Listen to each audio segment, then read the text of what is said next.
Hello दोस्तों, स्वागत है आपका आपके YouTube चैनल जीनियस सर में। दोस्तों, इस वीडियो में हम लोग सीखेंगे कि भाज्य संख्या तथा अभाज्य संख्या किसे कहते हैं।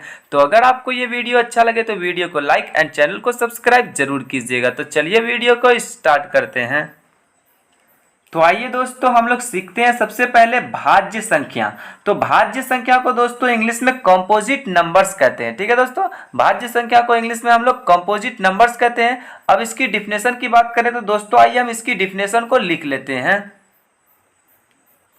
तो यहाँ पे दोस्तों हम लोगों ने भाज्य संख्या का काफी आसान और बहुत ही छोटा सा हम लोगों ने परिभाषा लिख लिया है, जो कि है ऐसी संख्या जिसका दो से अधिक गुणनखंड यानी कि फैक्टर होता है उसे हम भाज्य संख्या कहते हैं। मतलब ऐसी संख्या जिसका दो से अधिक गुणनखंड होता है उसे भाज्य संख्या कहते हैं। तो देखिए दोस्तों, गुणनखंड क्या होता है? गुणनखंड मीन्स हो गया फैक्टर।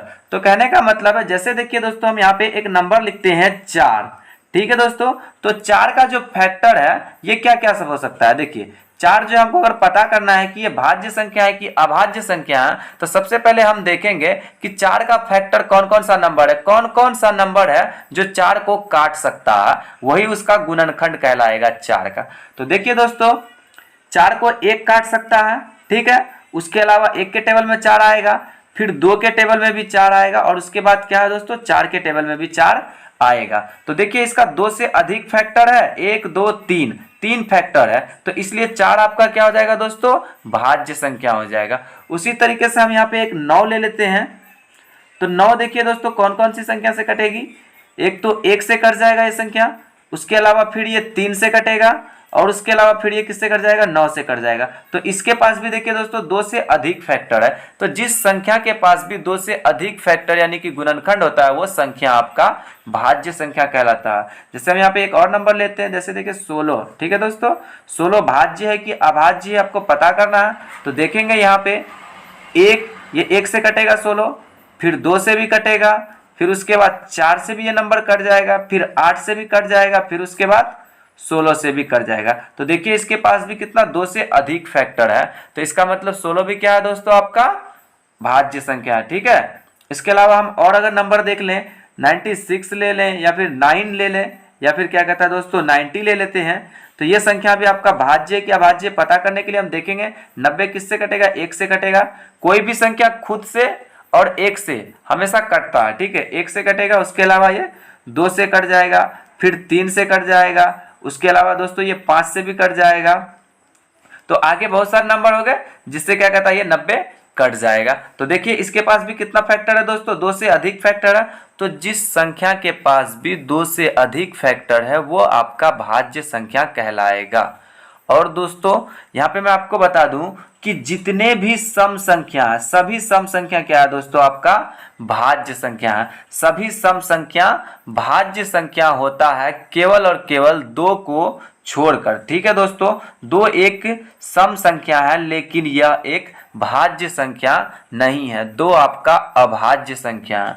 2 एक ऐसा सम संख्या है जो कि अभाज्य है, भाज्य नहीं है, क्योंकि 2 का गुणनखंड 3 मतलब 2 से अधिक नहीं होता। एक तो ये 1 से कटेगा, इसके अलावा खुद से कटेगा, और कोई दूसरा नंबर नहीं है। इसलिए जिसका फैक्टर 2 के बराबर है तो वो संख्या क्या कहलाएगा, अभाज्य कहलाएगा। 2 से अधिक होगा तभी आपका भाज्य कहलाएगा, अन्यथा अभाज्य कहलाएगा। तो 2 एक ऐसा सम संख्या है दोस्तों जो आपका अभाज्य संख्या, बाकी जितने सारे सम संख्या है वो सभी आपका भाज्य संख्या कहलाता है।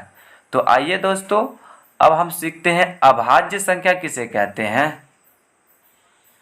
अभाज्य संख्या, तो दोस्तों अभाज्य संख्या को इंग्लिश में प्राइम नंबर्स कहते हैं, और अगर इसकी परिभाषा की बात करें तो ये जस्ट भाज्य संख्या का उल्टा होता है। ठीक है दोस्तों, अभाज्य संख्या का परिभाषा हम इस तरीके से लिख सकते हैं, ऐसी संख्या जिसका केवल 2 और 2 गुणनखंड होता है उसे हम लोग अभाज्य संख्या कहते हैं। इस अभाज्य संख्या में क्या होता है, इसका केवल 2 गुणनखंड होता है, मतलब 2 से ना तो ज्यादा होता है और ना ही कम होता है। लेकिन भाज्य संख्या में क्या होता है, 2 से अधिक गुणनखंड होता है, तभी आपका भाज्य संख्या कहलाता है, अन्यथा आपका भाज्य संख्या वो नहीं कहलाता है। तो अभाज्य संख्या का हम डिफिनेशन यहाँ पे लिख लेते हैं। ठीक है दोस्तों, तो लिख लिए हैं दोस्तों हम लोग यहाँ पे अभाज्य संख्या का परिभाषा।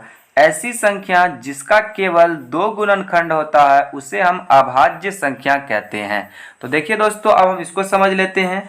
अब ऐसी संख्या, जैसे आपके सामने एक नंबर रख दिया गया दोस्तों 5, आपसे पूछा गया कि ये अभाज्य है कि भाज्य है। तो देखिए ये कैसे पता कर सकते हैं, 5 का गुणनखंड क्या क्या हो जाएगा, तो 1 से ये कट जाएगा, उसके अलावा 5 से कटेगा, और किसी संख्या से कटेगा दोस्तों, किसी संख्या से नहीं कटेगा, तो ये आपका क्या हो जाएगा, अभाज्य संख्या हो जाएगा। उसी तरीके से आपके सामने रख दिया गया 7, तो 7 को भी देखेंगे ये 1 से कटेगा, उसके अलावा खुद से कटेगा, तो ये भी आपका क्या हो जाएगा दोस्तों, अभाज्य हो जाएगा। फिर उसके बाद हम 11 ले लेते हैं, तो 11 को देखेंगे तो ये 1 से कटेगा और खुद से कटेगा, तो भी ये क्या हो जाएगा दोस्तों, अभाज्य संख्या हो जाएगा। और हम एग्जाम्पल लेकर के देख लेते हैं, जैसे 17 ले लेते हैं दोस्तों, तो 17 भी किससे कटेगा, 1 से कटेगा और खुद से कटेगा, तो ये भी आपका क्या हो जाएगा, अभाज्य हो जाएगा। 19 लेके देखेंगे तो इसके पास भी केवल 2 गुणनखंड होगा, 1 से कटेगा और खुद से कटेगा, तो ये भी आपका क्या हो जाएगा दोस्तों, अभाज्य होगा। तो आप देख सकते हैं ऐसी संख्या जिसका केवल 2 गुणनखंड होता है उसे अभाज्य संख्या कहते हैं। तो इस तरीके से दोस्तों आप समझ सकते हैं कि भाज्य संख्या और अभाज्य संख्या किसे कहते हैं।